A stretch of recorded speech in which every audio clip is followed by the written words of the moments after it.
Iran escalating its attacks against Israel at sea. On Thursday, the Mercer Street, an Israeli-operated tanker, was attacked in an apparent drone strike off the coast of Oman. 2 crew members, a Briton and a Romanian, were killed.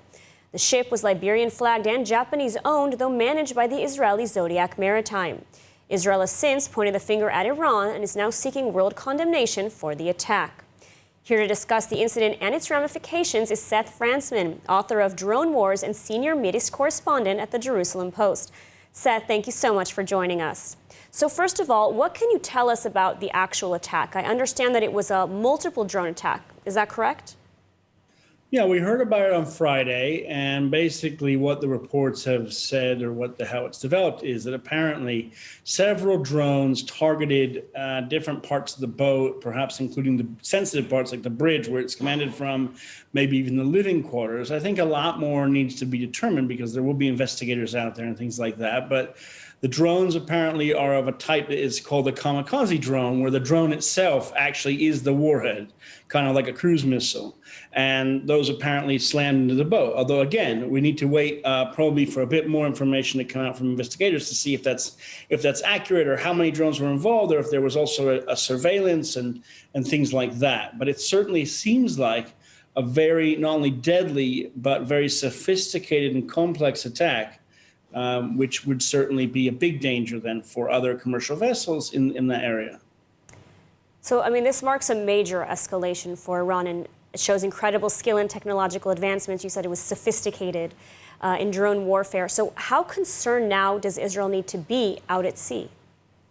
Well, I think what Iran is trying to do, if we look at this attack, plus I think at least 3 or 4 previous ones on commercial ships that in these cases are usually linked somehow tangentially to Israel, usually through some ownership company or management company that's not even based in Israel, but is somehow linked to Israelis. So I think what Iran is trying to say apparently is what every ship that is linked somehow to Israel or business interest is a target of opportunity. And this area in the Gulf of Oman is a kind of soft underbelly because it's easy for Iran to reach that area.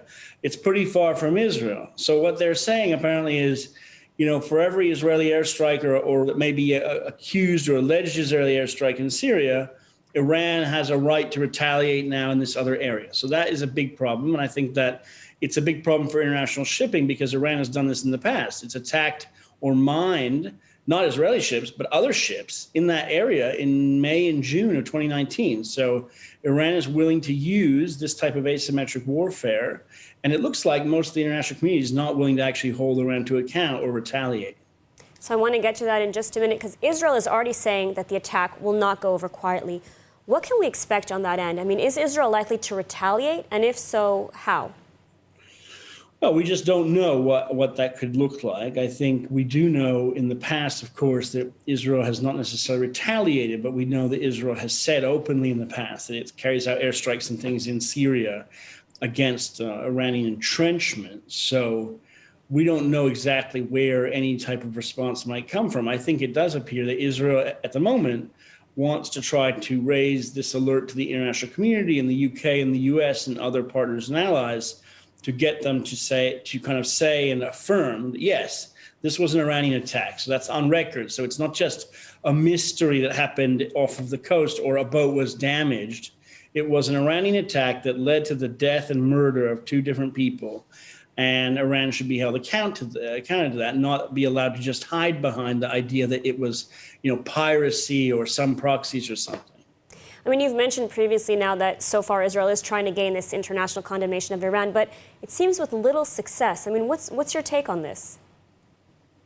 Well, I think Israel faces an uphill battle because there is a tendency in the international community to excuse Iran's actions, and not only to excuse them, but particularly when they're against Israel, as if Iran has some sort of a carte blanche or blank check to do whatever it would like in the region against Israel, whether it's arming, the Hamas or Hezbollah or trafficking weapons or ballistic missiles or arming militias or just giving threats, death threats against Israel. So I think that, Iran has not been held responsible for a whole series of attacks over the years, whether it's attacking Bulgaria against tourists or against the Jewish center in Argentina decades ago, in which many were killed. So Iran seems to never be held responsible. And I think that Iran feels that it just can do whatever it wants. So it's a big uphill battle for Israel and the international community, and it's not entirely clear that that's going to change. Absolutely. Seth Frantzman, thank you so much for your insight. Thank you for having me.